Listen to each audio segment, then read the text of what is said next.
waxaa maanta xaflad qalinjebin ah ay ka dhacday markaska Daaru Naciim ee ku yaala magaalada Garissa, gaar ahaan xaafadda Umulqura.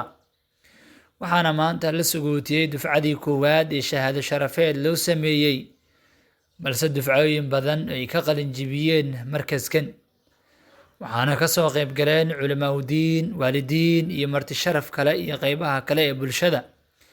مركزك دار النعيم للتحفيظ القرآن الكريم والتربية الإسلامية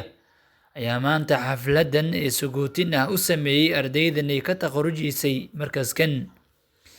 dhanka kale, waalidiinta ardaydooda maanta ay ka qalin jebiyeen ayaana u riyaaqay habka ardayda iyo macallimiintan ay wax u bareen. sidoo kale, maamulaha markaskan ayaa sheegay hadafka waxbarashada ee uu la tiigsanayo ardaydan uusan gaarin, balse hadafkiisa uu yahay meel sare si ay u aflaxaan jiilka ka dambeeya. xafladan intii ay socotay waxaana lagu daahfuray aayadaha quraanka kariimka ah. الدنيا والدين وصلى الله وسلم على نبينا محمد وعلى آله وصحبه أجمعين. وبعد، أولا الحمد لله إلهي بحمد سبحانه وتعالى. إلهي بكم حاضنينا الله نوسه لفرصتها قالقة أو ما أنت أكو كلنا مركز دار النعيمة. أنا ما أنت أكو كلنا الله فرصتها نوسه لهرتا ولا يكون حاضنينا بعد تمحيد الله سبحانه وتعالى. وحا سلام يا مرتي شرف علماء الدين كوه الرئيس والدين تا أرضيدا علماء المركز وحينو سلام يا سلامة الإسلام كغالبة. أولا السلام عليكم ورحمة الله وبركاته. آدي أدبا محسنتهين سودة وهذا دمان مركز سودة وهذا دار النعيمة. وما أنت وحاجونا مركز دار النعيمة وحلفدي كواد ما أنت دفعدي كواد يكبحسو أنا كوسوتيني إنه أرضي سو دميين قرآن كريم كشرفت بدن يا ماشي هم موسينا وأنا كوسوتينينا ما أنت وحاكسو قيب قالنا حلفتي وخير بنتلو قيب قالوا أو لو سوتينا يو كتاب كقرآن كريم كأرضي سو قبل وقت دير نسوي ذي سدا أقولنا هاي قرآن كريم وحدي أي لباتن يصدق سنة ما أنت أنا إله رام هذا السكرة أرضي ذا أنا وحى كسوق قبل دور السنة مركا وحكلا آد هم هذينينا علماء مراكزتا دوكسيها أو دلال بدن كبحيان آد بهم حدسينهين مركا ذلك وحملها العلماء أو آد وناديك بربنا أسلوبيين أرضي مركا لكين مركزك الصبر قلبي سلسلة عشان عاد أخرته يا معلنك الله كينا وحول مرة مركا معلنك أردا ما دلال آد وفربضان يجهد بكبحيها قيبتك والديتها إسكالة قيبك لوانا وإسكالة معلنك قرانك مركا وحبا أنا حضرك مباديني وحانا هاي داديها برنامجي ومسا اسكو حيرها وحاسا وقرن يسين علماء فربضان باجوكتا حدي دونتا والدين بحدي دونان معلمين تمركزك حدي دونان وحاسو دوينا يعني waxaa ku furfuranaynaa markaska adduunyaha ilaa insha Allah wax lagu furfurto wax u qiimo badan baa ku furfuranaynaa oo ah kitaabka quraanka kariimka ee arday waxa uu yeeraynaa hadda adduunyaha yiraahdo maadaama waqtiga uu cirbinayo. أعوذ بالله من الشيطان الرجيم. الحج أشهر معلومات فمن فرض فيهن الحج فلا رفث ولا فسوق ولا جدال في الحج وما تفعلوا من خير يعلمه الله وتزودوا فإن خير الزاد التقوى واتقون يا أولي الألباب. ليس عليكم جناح أن تبتغوا فضلا من ربكم فإذا أفضتم من عرفات فاذكروا الله عند المشعر الحرام واذكروا كما هداكم وإن كنتم من قبله لمن الضالين. ثم أفيضوا من حيث أفاض الناس واستغفروا الله إن الله غفور رحيم فإذا قضيتم مناسككم فاذكروا الله كذكركم آباءكم أو أشد ذكرا فمن الناس من يقول ربنا آتنا في الدنيا وما له في الآخرة من خلاق ومنهم من يقول ربنا آتنا في الدنيا حسنة وفي الآخرة حسنة وقنا عذاب النار أولئك لهم نصيب مما كسبوا والله سريع الحساب. أعوذ بالله من الشيطان الرجيم. ومن آياته أن تقوم السماء والأرض بأمره ثم إذا دعاكم دعوة من الأرض إذا أنتم تخرجون وله من في السماوات والأرض كل له قانتون وهو الذي يبدأ الخلق ثم يعيده وهو أهون عليه وله المثل الأعلى في السماوات والأرض وهو العزيز الحكيم.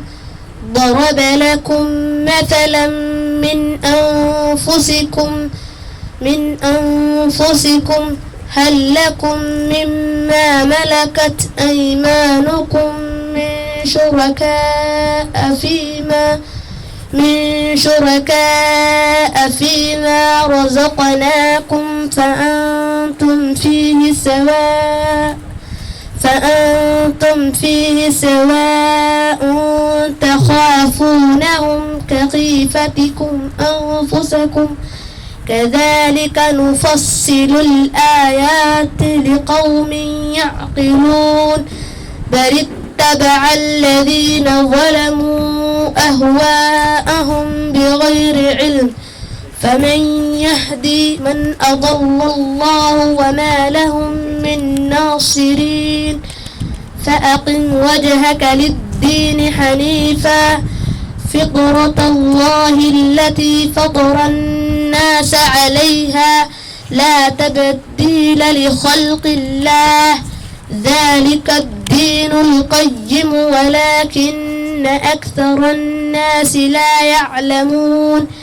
منيبين إليه واتقوه وأقيموا الصلاة ولا تكونوا من المشركين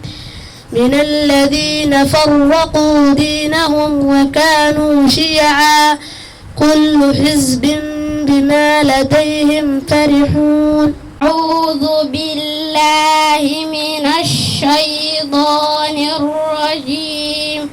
بسم الله الرحمن الرحيم. فما كان جواب قومه إلا أن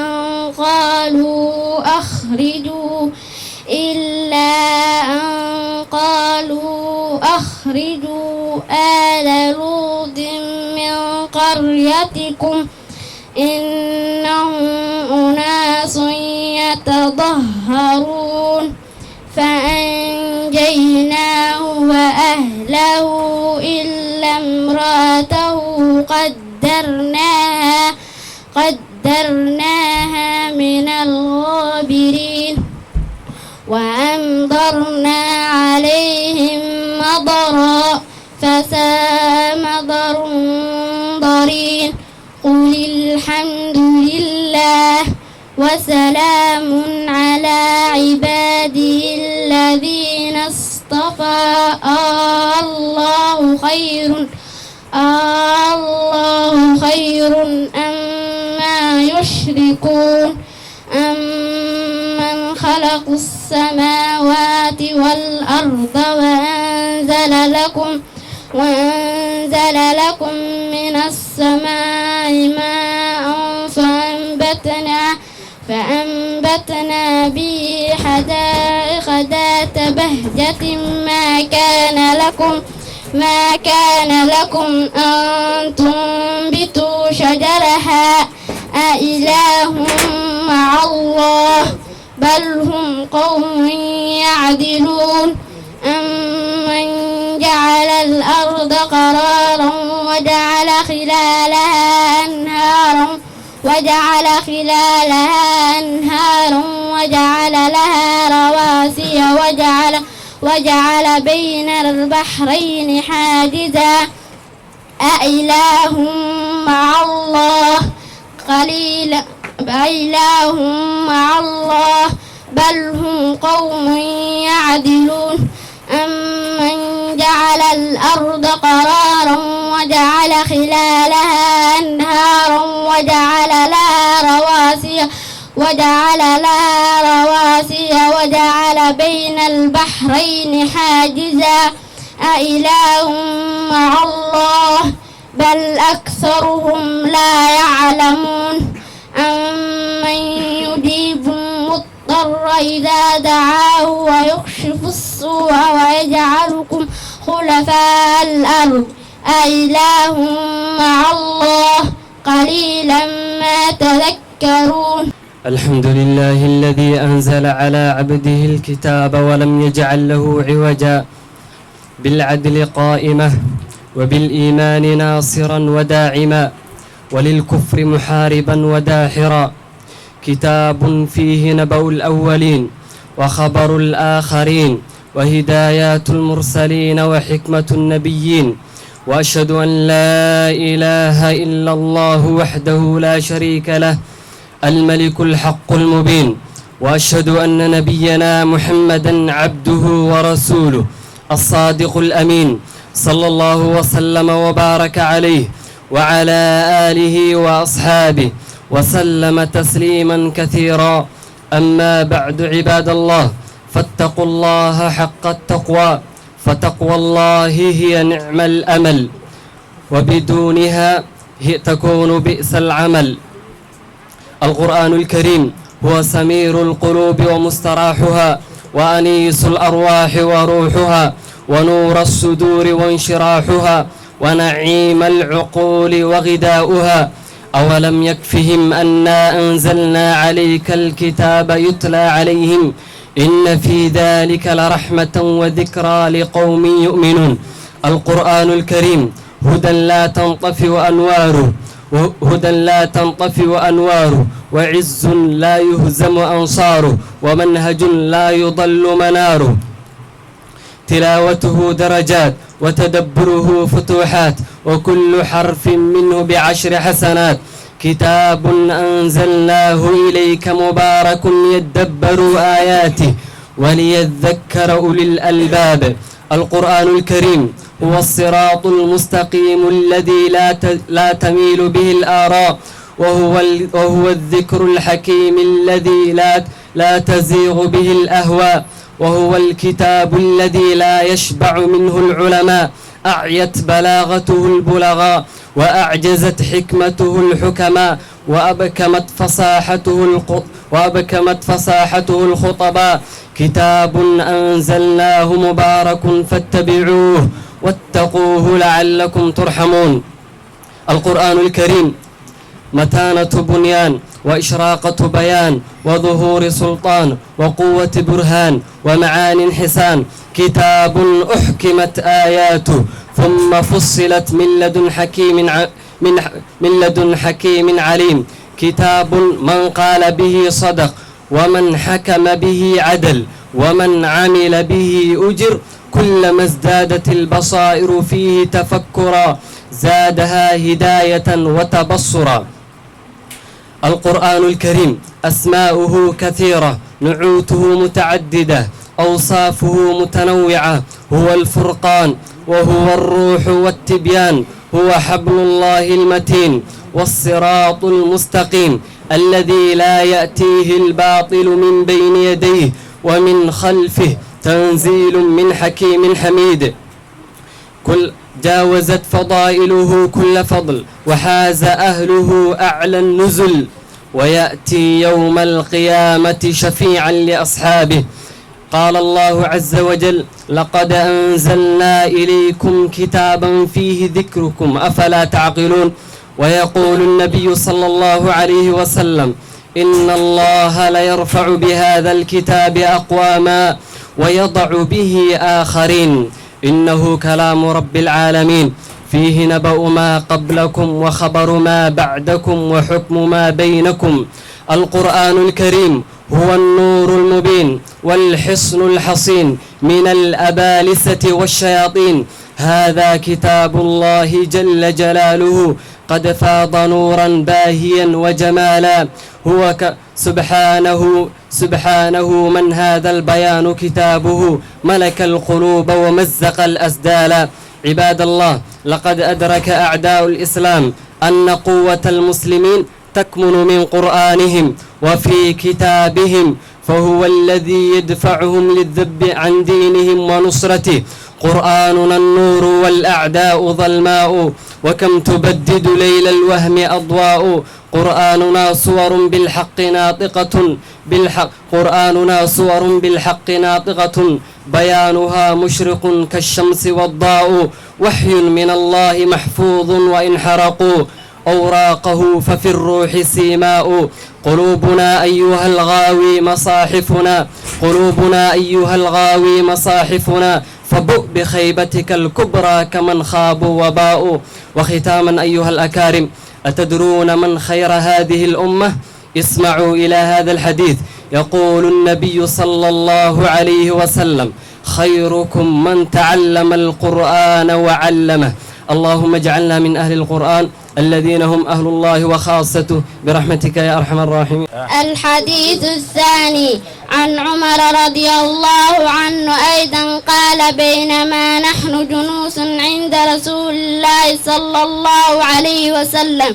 ذات يوم اطلع علينا رجل شديد بياض الثياب شديد السواد الشعر لا يرى عليه أثر السفر ولا يعرفه منا أحد، حتى جلس إلى النبي صلى الله عليه وسلم فأسند ركبتيه إلى ركبتيه ووضع كفيه على فخذيه وقال: يا محمد أخبرني عن الإسلام. وقال رسول الله صلى الله عليه وسلم: الإسلام أن تشهد أن لا إله إلا الله وأن محمد رسول الله وتقيم الصلاة وتؤتي الزكاة وتصوم رمضان وتحج البيت إن استطعت إليه سبيلا. قال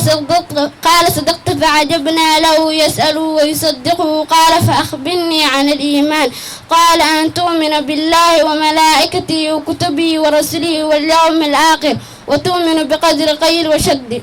خير وشره. قال: صدقت. قال: فأخبرني عن الإحسان. قال: أن تعبد الله كأنك تراه فإن لم تكن تراه فإنه يراه. قال: فأخبرني عن الساعة. قال: ما المسؤول عنها بعلم من السائل. قال: فأخبرني عن أماراتها. قال: أن تلد الأمة ربتها وأن ترى الحفاة العراة العالة رعاء الشاء يتداولون في البنيان. ثم انظر فلبث مليا ثم قال: يا عمر أتدري من السائل؟ قلت: الله ورسوله أعلم. قال: فإنه جبريل أتاكم يعلمكم دينكم. رواه مسلم. الحديث 36 عن أبي هريرة رضي الله عنه عن النبي صلى الله عليه وسلم قال: من نفس عن مؤمن كربة من كرب الدنيا نفس الله عنه كربة من كرب يوم القيامة، ومن يسر على معسر يسره الله في الدنيا والآخرة، ومن ستر مسلما ستره الله في الدنيا والآخرة، والله في عون العبد ما كان العبد في عون أخيه، ومن سلك طريقا يلتمس فيه علما سأل الله به طريقا إلى الجنة. وما اجتمع قوم في بيت من بيوت الله يتلون كتاب الله ويتدارسونه بينهم إلا نزلت عليهم السكينة وغشيتهم الرحمة وحفتهم الملائكة وذكرهم الله في من عنده، ومن بضى به عمله لم يسرع به نسبه. رواه مسلم بهذا اللفظ. كم تيسير المخارج الحروف مخارج الحروف العامة 5: الجوف والحلق واللسان والشفتان والخيشوم. ويتفرع من هذه 5 17 مخرجا على المختار.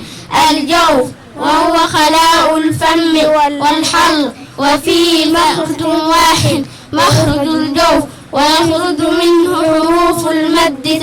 3، وهي الياء الساكنة المكسور ما قبلها، والواو الساكنة المضموم ما قبلها، والألف، ولا يكون الألف إلا ساكنا، ولا يكون ما قبله إلا مفتوحا. الحلق وفيه 3 مخارج: الأول أقصى الحلق ويخرج منه الهمزة والهاء، وسط الحلق ويخرج منه العين والحاء، أدنى الحلق ويخرج منه الغين والخاء. اللسان وفيه 10 مخارج: الأول أقصى اللسان مع ما يحاذيه من الحنك الأعلى ويخرج منه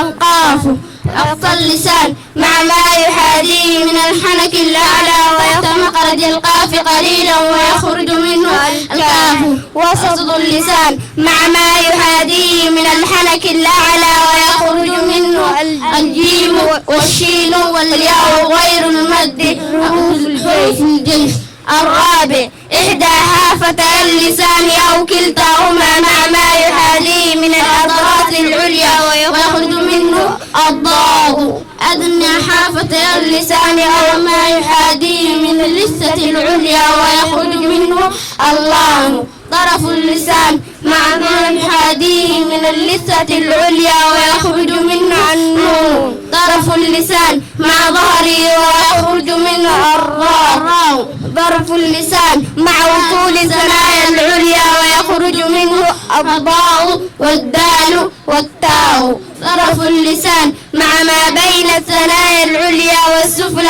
قريبة إلى السفلى ويخرج منه حروف الصفير: الصاد والزاي والسين. طرف اللسان مع أطراف الثنايا العليا ويخرج منه الضاء والدال والثاء. عقيدتك من الكتاب والسنة الصحيح للشيخ محمد بن جميل زينو.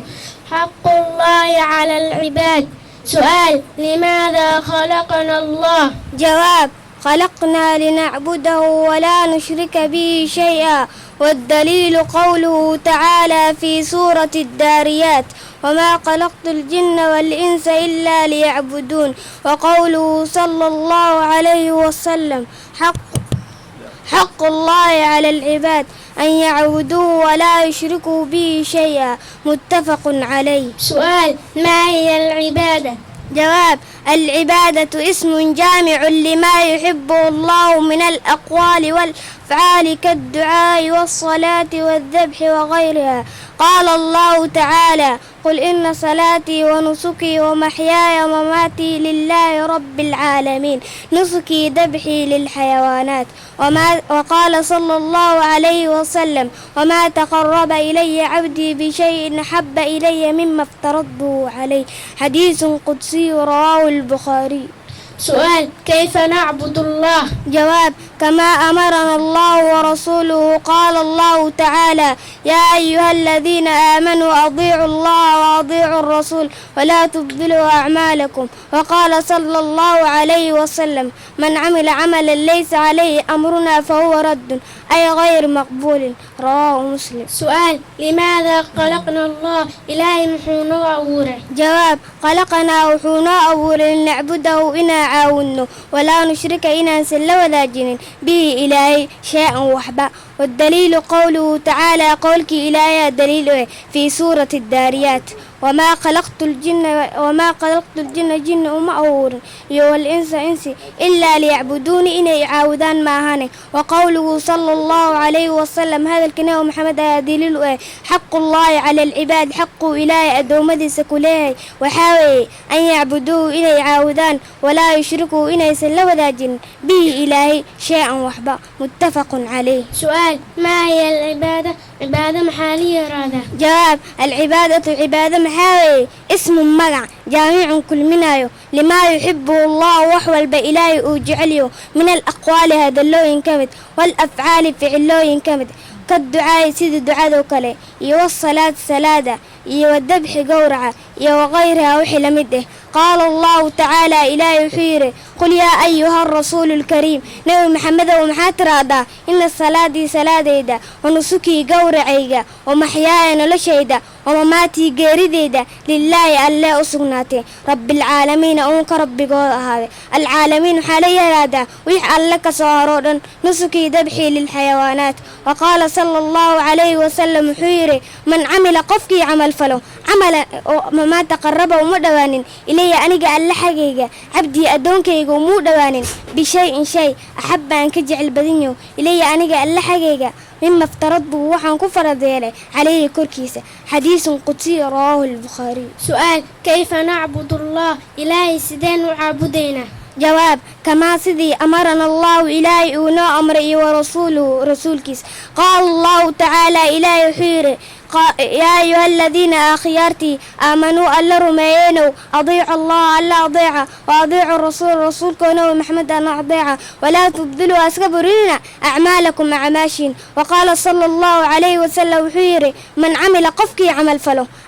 عمل ليس أوهان عليه كركيسة أمرنا وحن دينتنا كمدهان فهو رد ولقوا علين أي غير مقبول وحل أقبل قلكيس رواه مسلم. الرحيم تحفة الأطفال للشيخ سليمان ابن حسين الجمزوري رحمه الله تعالى يقول راجي رحمة الغفور دوما سليمان هو الجمزوري الحمد لله مسليا على محمد وآله ومن تلا وبعد هذا النظم للمريد في النون والتنوين والمدود سميته بتحفة الأطفال عن شيخنا الميت ذي الكمال أرجو به أن ينفع عبد الله والأجر والقبول والثواب أحكام النون الساكنة والتنوين للنون إن تسكن وللتنوين أربع أحكام فخذ تبيني فالأول الإضار قبل أحرفي للعقل ست رتبت فلتعرفي همز فاء ثم عين حاء مهملتان ثم غين خاء والثاني إدغام بستة أتت في يرملون عندهم قد ثبتت لكنها قسمان قسم يدغما فيه بغنة بيرمل علما إلا إذا كان بكلمة فلا تضغم كدنيا ثم سوان تلا والثاني إضغام بغير غنة في اللام والراء ثم كررنه والثالث الغام عند الباء من بغنة مع الإخفاء والرابع الإخفاء عند الفاضل من الحروف واجب للفاضل في 5 من بعد 10 رمزها في كلم هذا البيت قد ضمنتها صفاتها كم جاد شخص قد سما ضم طيبا زد في تخاضع ظالما حكم النون والميم واسم شددتين ونون ميم ثم نون شددا والسبب كل حرفا كل من بعدا أحكامها الساكنة والتنوين للنون والتسكن وللتنوين والميم إن تسكن تجد الردى لا ألف لينة. هذه السورة وحب الله سورة القارعة. بسم الله مجا بيويني مع قيمة بنا عسكريسة allihii arraxmaani naxariis guud uunka u naxariisanaya allihii arraxiimi naxariis gaan ahaanan mu'miniinta u naxariisanaya alqaaracatu qiyaamada qalbiga qaraacaysa ayaan ku dhaartee mal qaaracatu qaaracadu waa maxay wamaa adraaka maxaa ku ogeysiinay maxmedow mal qaaracatu qaaracadu waxay tahay yowma maalin weeye yakuunu annaas dadkii ahaan doonaan kal furaashi balaley almabtuuti la firdhiyey watakuunu aljibaaru buurahan ay ahaanayaan kalcayn nisuuf المنفوش لمربحي فأما من قفكي فقلت أي عسلاته موازينه ميزانك حسنات كيسة فهو قفك أسأسقعي في عيشة نول قديدة يكسقنها راضية رال وكيه راضية أسقن رال ويه وأما من قفكي قفت أي فوضاته موازينه ميزانك حسنات كيسة فأمه هويدي سنة هاوية ونار تهاويه وما أدراك محكو يسينه محمده ما هي هاوية وحيتاي نار وي حامية كلال بغن الحمد لله والصلاة والسلام على رسول الله صلى الله عليه وعلى آله وأصحابه وسلم تسليما كثيرا. أولا رب سبحانه وتعالى أنكم هذينا كلن كاينا خيري بركيسان هل كنوكم ميي بشي أدن بيسي بلا مسلمين تاه طوان كيلو برين إلهي يا نبي جيس فضل أكو شغال عليه نسوق أرسيي الله سأولا كم هذينا أو كشكرنا إن بدن أنت أكيد ولا ليال وأركيسين مغلسين أربعيدي قرآن كنا آخر السي خطبين كنا آخرين فنون التجويد كنا نودل آخر السي أحاديث النبي عليه الصلاة والسلام نودل آخرين قدام بيي كتابك عقيدة أها توحيدك نو آخرين حتى أنا نو فسرين وهن لنا هي الله بركيه إلهي سبحانه وتعالى هودينا كوا مسلم كأنفعه دين يدني ما الله كيالو ولكن أنت لسود دعي صوح بري صوق عن قبتي مقديك كسوب حينا ها إلهي ودينا عمر الدير عباد الصن يا بركة الدون يا بركة آخر إلهي سبحانه وتعالى سيوه أنت كذب كون كاين حويان أربعيدي نوت أمبيسي كتابك الله ساقرن إنسان نبي عليه الصلاة والسلام نبي يهودن بيي وقر دمبيسك النبي له نبي محمد نبي كدن بيو صبيح دون مجرو ساقرتك قرآن كان نبي محمد عليه الصلاة والسلام سدح إلى 20 سنة يالوسو بالجنة النبي عليه الصلاة والسلام قرآن كسجها إلهي ولو سهل أنا برنه إن بدن إلهي عطى السيرة برتان برشة هذا عروت السنة الله بري أنا لو سي تربية يكون رغمان مسلم يكون أنفعان آخر والملف يعني يكون قاران على الدنيا نبي عليه الصلاة والسلام عيره قفك قرآن كآخرين يجري نامها الدنيا ويجوغي وحالو أرنا يا أولوضايا ارقى وقرأ ورتل كما ترتل في الدنيا أو كما قال عليه السلام وعلى الليها السلام كان يجران جرادان قرأ لليها قرآن كآخري قرآن كمركة آخرين تيسة ترتيلي حرف كسا ميجو لها لك سيادة عروفة الحكاليين حرف كسا عروفة ميلاك صوبح دا علماء ينود الجيين قواعدة يهذا عروفة انه نود الآخرين علماء المغليين حرف كسا ميلاك صوبحة إلى أنك قريسة مكصوبح انه قريسة واقع مركي لسا ولا صوبح الباب لا صوبح سمجر حروفة عليين حروف كستا ميلاك صوبح دا الليلة هذا الناس حروف تاس النود الآخرين مركب على الليل النبي عليه الصلاة والسلام حما عديي وعلى أراني أولو ضايا قرآن كآخري سلام كم كر قرآن كآخري سيا مع الدنيا الآجوكتي أو آخرين جرتي أو ترتيلين جرتي أو كلا ديجي جرتي حرف كستا ماجو مضماء أو ديجي جرتي وآخر على الليل قولي هذا يهود كذا آيات قدام بس ما جا كلهم مسويان ليرة النبي عليه الصلاة والسلام يا كفل البدن الله أكبر وحكفل البدن ما لها وحكفل البدن ما له هذا وايو الجزاء من جنس العمل وي قرآن كدام برنا تورنا حورنا kitaab xoor aan noqonno aanan ku dhaqmin wuxuu reebi aan macnaha aana ka harin wuxuuna fari macnaha aana samaynin haddii saama soo gelayn xadiiska nabiga alayhi salaatu wasalaam waayo waxaa la leeyahay qur-aanka akhri oo kala dhigdhig maalmaha adduunyada markaa joogtay sidaa u tartiilini jirtay u kala dhidhigi jirtay u kala tartiilaa la leeyahay لله رب العالمين والعاقبة للمتقين ولا عدوان إلا على الظالمين وأشهد أن لا إله إلا الله وحده لا شريك له وأشهد أن محمدا عبده ورسوله الحمد لله والعليال إله ما هذا اسكاله سبحانه وتعالى ما أنت نقول فضلي أن وحاوي بقعدا بركيسا وكتابك إلهي سبحانه وتعالى لو شرفه إن أنكسو قيب قلنه تا نفتغى ولا ليال ما هذا أدين أباهان وي waxay laysaday culimmada ka hadlayaan walaalayaal waxaan ku jirnaa afdalu alayaami cinda allah ilaahay subxaanahu wa tacaala maalmihiisa maalmaha ugu fadli badan waa maalmahan maanta aan ku guda jirno wey waxaan u fadhinana waxaa weeyaan waa kalaamkii ilaahay subxaanahu wa tacaala marka fadli badan iyo khayr badan ayaan ilaahay ka rajaynahaynaa subxaanahu wa tacaala walaalayaal waxaa bishaaro ah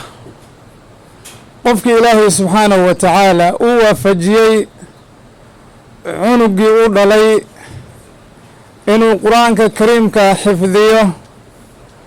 oo maanta waxaa weeyaan xafladdiisa uu ka soo qeyb galo waa bishaaro aad iyo aad u weynin badan oo qof walba waxaa weeye dareen leh uu dareemahayo sidaan ognahay walaalayaal caruurtan waa hibo ilaahay uu bixiyo subxaanahu wa tacaala waa waxaa weeyaan waxaan lacag iyo beec aan lagu helaynin wey ilaahayna uu noo sheegay subxaanahu wa tacaala hadday yihiin wiilal iyo hadday yihiin gabdho dhammaan waxaa weeyaan waa fadli ilaahay uu siiyo addoommadiisa subxaanahu wa tacaala nicmadaasna walaalayaal waxaa dareemi karaa qofkii ilaahay uusan siinin baa dareemahayaa wey marka waxaan ku dardaarmaynaa carruurta iyaga ah oo culummada juhdiga badan ay ku soo bixiyeen in waxaa weeye aan la bayldaraynin oo duruustii iyo cilmigii iyo qur-aankii waxaa weeye lagu sii hayo wey walaalayaal jazaakum allahu khayran sheekh axmed iyo macalimiintiisa iyo waalidiinta khayr badan baan u rajaynaynaa sidaa ogtihiin walaalayaal maraakista iyo dugsiga waxaa la yidhaahay dhowr dhinac buu ku dhisan yahay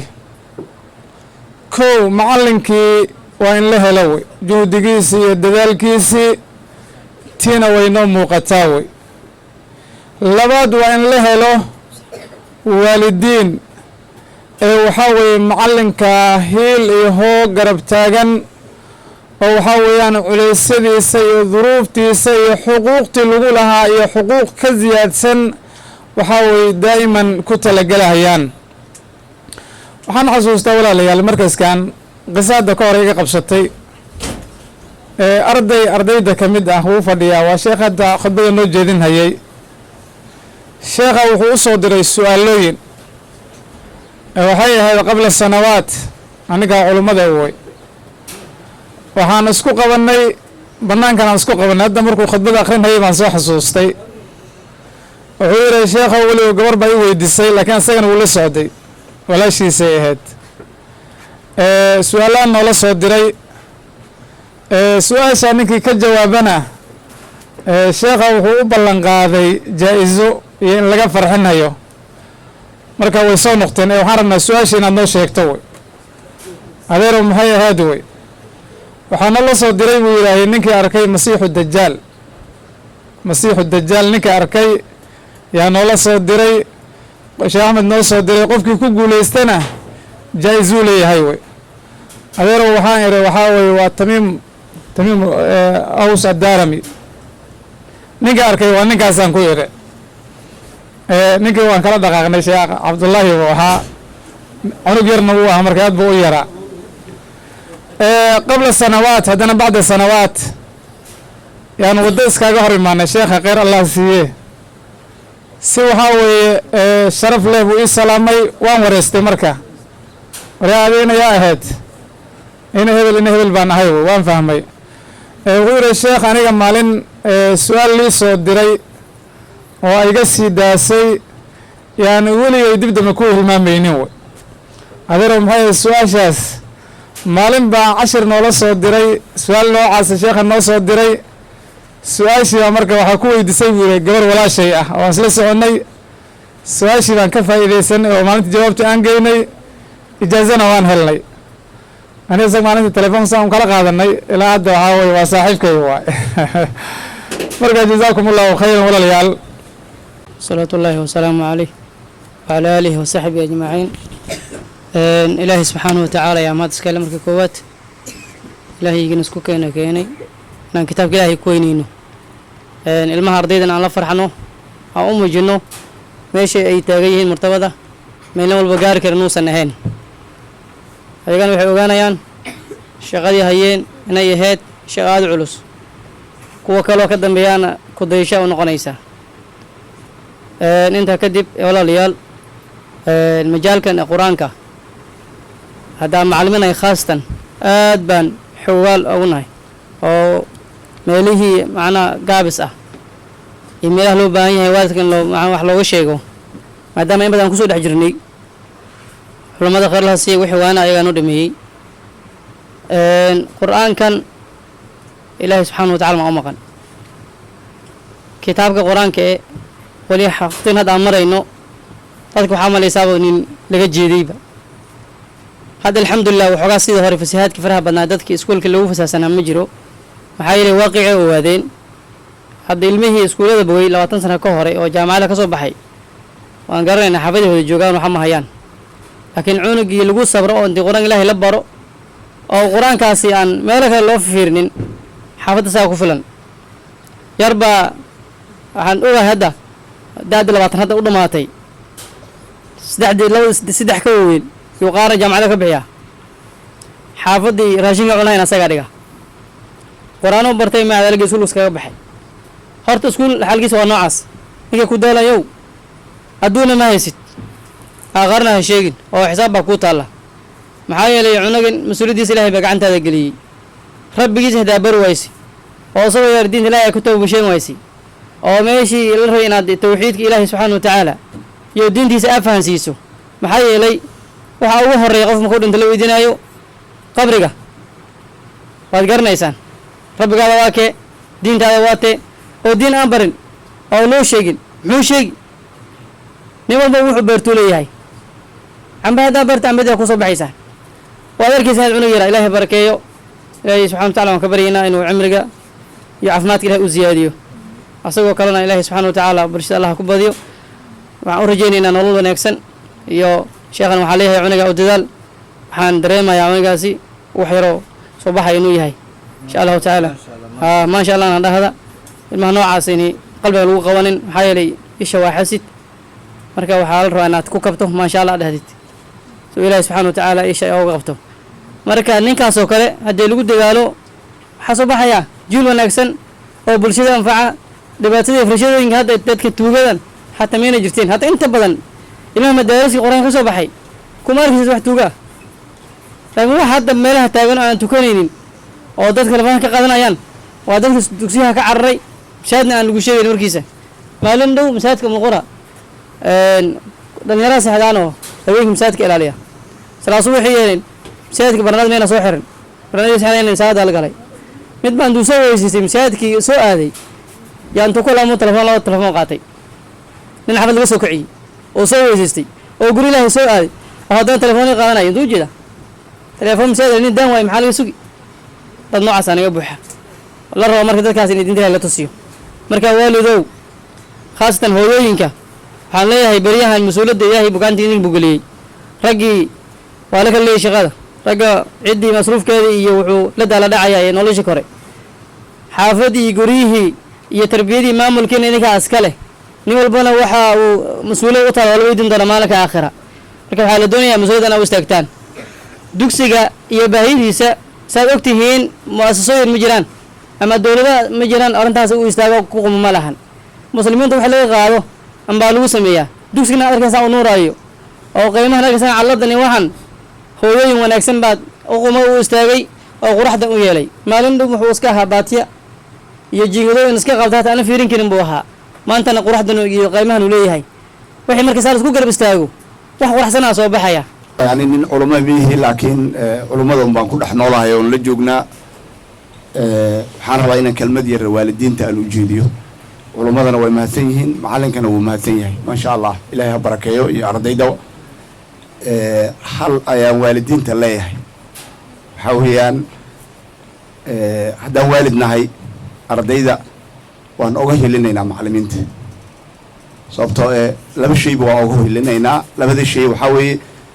mid waa waxaan aad u sabood garaynaynaa oo aan aad maaragta u taageeraynaa maadi iyo diini waay maadigaan aad u taageeraynaa sababtoo macallimiinta waxaa waay dhexday joogaan ma ahan mid maaragtay diinta islaamka waxaa la rabaa inay ay meeshaa sare ay noo joogto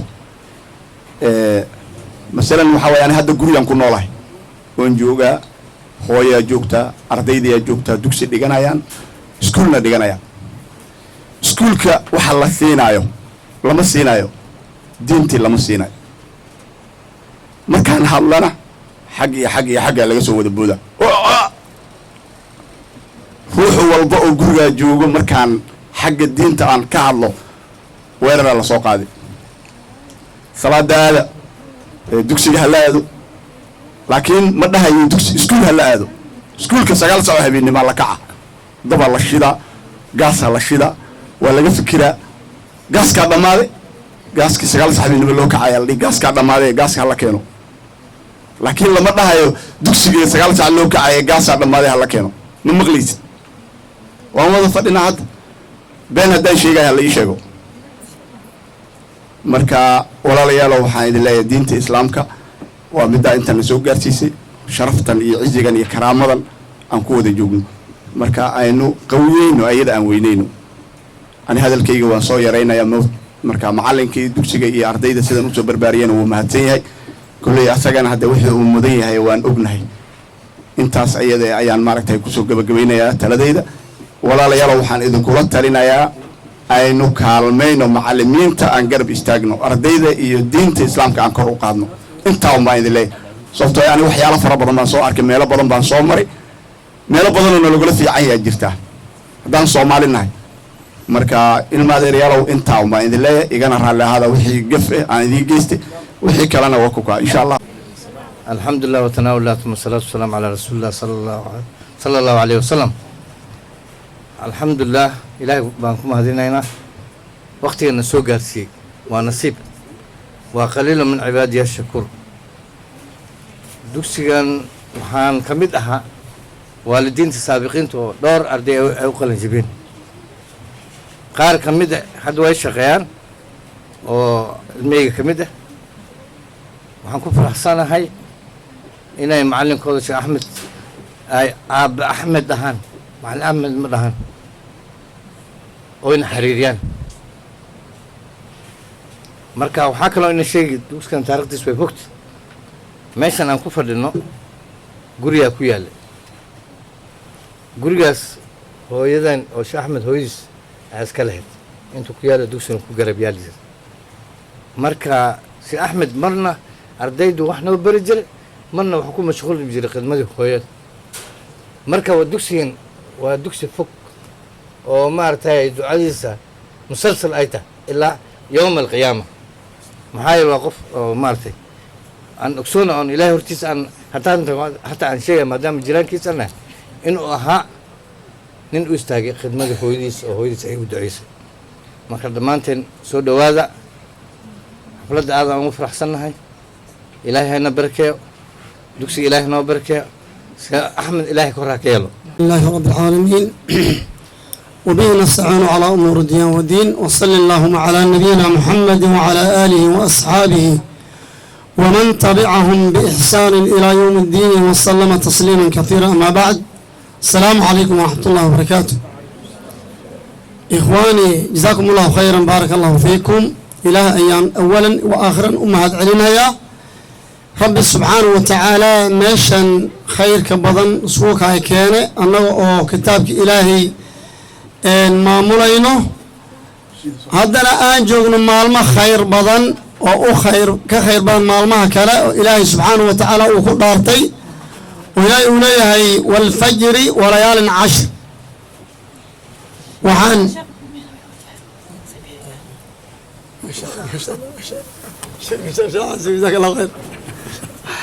ilaahay baa ku dhaartay yidhi waalfajri fajarkan ku dhaartay walayaalin cashrin iyo maalmaha 10 wax sahlan maa wuxuu ilaahay ku dhaartay maalmaha khayrka badan waan ku dhex jirnaa haddana xaflad khayr baan u fadhinaa dadka waalidiinta iyo marti sharafka horta waxaan u sheegi maxaad ku jirtiin wax dadka iga haysanin fadhiga aad fadhidaan malaa'ig baa idin ducaynaysa malaa'ig la dhaho malaa'ikatul majaalis khayraat majaalis khayraadka malaa'ig ku shaqaale baa jirta hadda waynoo ducaynayaan ma arkna laakiin waynala joogaan ilaahu kuwan u naxariiso ilaahu u dambi dhaaf bay leeyihin marka horta fadhigiina khasaaro maas ka sabra inta aad fadhidaan malaa'ig baa idin ducaynaysa wax ka khayr badan ninka malaa'ig u duceeyo wax ka khayr badan ma jiro inta horta aan ilaahay inta kale waxaa liin waan hadlaaba hadal baa dhimo yaa loo hadlaaye in la hadlo maaha hadal ma dhinna meesha waa hadal waxaan ku hadlaya waa lagu hadlay marka ani mahad celin u maarno insha allahu ilaahay baan ka bilaaba u mahadceliyey waxaan u mahad celinayaa culummada sharafta leh aan u yeeray saaka oo ay soo ajiibeen danahoodii iyo howlahoodii iyo madaaristii intay ka soo tageen ani intan dartayda ilaahay darteeda aan igu soo qadireen u imaadana fadhiyeen mahad baan u celinaya waalidiinta sharafta badan ee wanaagsan qiimaha badanna mahad baan u celinaya ardaydaas mahad baan u celinaya marka walaal intaas baan ka soo gudbo markaskan waa siduu sheekh xasan idiin sheegay waqti dheer buu soo shaqaynaya waxaan la aas-aasay 2014 dafcooyin badan baa ka baxeen badan baa qalin jebiyeen oo barkood aan ogahay hadda meelo badan oo qiimo badan joogaan oo magaalo dhowr meel ka joogaan haddii kolleyto maanta ayaa ilaahay ii surogelay inaan xaflad samaysto oon arrintan ciwaankan aan sameeyo laakiin maadaama aan dafc dalwiina ku soo horay arday badan baa horaan ka tageen meesha dhowr sano banaanka ku yaalay intana waqti corona baan imaanay corona waxaa malay 5 sano 6 sano waa laga jooga hadda inta uu shaqaynay marka walaalayaal waad mahadsantihiin markaska waad arkaysiin annagana waan dadaalaynaa inta aan meesha joogay caqabad badan waa la kulmay caqabad badan baa la kulmay waalidiinta ilaahay khayran siiyo waalidiin badan ayaa si khaas ii garab istaageen oo sirtayda ogaayeen si hoose wax iigu sheegeen waxaana u baahanay ka warqabay ii garab istaageen ilaa maanta meeshan ay soo gaarsiiyeen ayana kuma awaalkan aan u hayaa marka waalidiinta hadda markaan inta u dambaysa aan kasoo aan sheego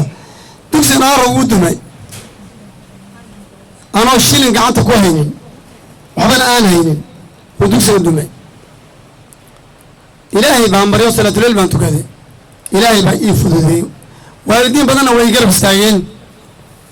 maasha allah maasha allah maasha allah jazaaka allah khayr allah ku barakeeyo walaal waalidiin badan ay garab istaageen oo hadda aan ogahay meeshay ii joogaan inta kalena waxaa leeyahay inay intaa ku daydaan insha allah u rajaynayaa walaalayaal waa mahadsantihiin waqti badan baa la fadhiyey war fara badan hadda maaragtay inaan dhaho ma aha insha allahu anigana dadaalkan aan sameeyey hadda arkaysaan inaan laban isku dayaya marada dhaxda ku xirto ilaahayna aan kaasho markaan dugsiga soo galaayo ilaahay baan baryaa mar walba ilaahay waxaan dhahaa adduunyo kelimaasha kama raadinaya dartaan qur-aanka u dhigahayaaye ilaahu ilmahaas ardad uga cod astur ilaahu carabkooda diinta ku sug ilaahu igu kaalmee ilahay baan baryaa markaas darsiga aan soo galo ilahay baan baryaa ilaa adiga keli wax ma wadi kartid ti ilahay baa wax wadi kartaa marka walaalayaal waa mahadsantihiin jasaakumullahu khayran waalidiintaas dad khaasaa jira oo hadda aan is ognahay mana iloobi doono waa mar maa u duceeya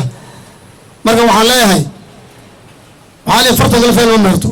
wax waa laga hadlay haddiina idinka garab idinkaan keli wax ma wadi karin qof keli wax ma wadi karo waa ogtiin maanta dumarkana way ducaysan yihiin oo waan u ducaynaa mar walba rag lama hayo xafad araan tagaa taqriiban ilmo dhowr boqol oo kun baa joogtay markaasaa waxaa imaaday dad waalidiinta markii 2 iyo 3 baa la arkay inbaa wuxuu yidhi ilmahan ooma miya oobood muu dhintay والدنا أمامي وأمامي دي هوية اللي خايف كلهم بيلطين تقول لي الوما سندين ما بدنا من علينا بعد الله كل ما ناس علماء خير كبر شرفت بدن سفي عن وحي كتير أنا جيني وبعدي وأنا نوسمي إلهي أيام دبر الأضافة الميزان الله كوكبه أنت صلى الله وجزاكم الله خيرا. أعوذ بالله من الشيطان الرجيم وأنا اخترتك فاستمع لما يوحى إنني أنا الله لا إله إلا أنا فاعبدني وأقم الصلاة لذكري إن الساعة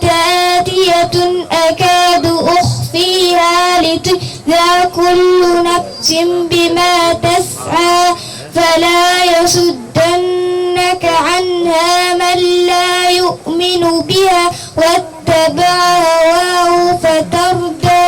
وما تلك بيمينك يا موسى قال هي عصاي أتوكل عليها وأعوش بها على غنمي ولي فيها مآرب أخرى قال ألقها يا موسى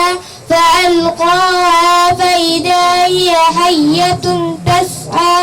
قال خذها ولا تخف سنعيدها سيرتها الأولى واضمم يدك إلى جناحك تخرج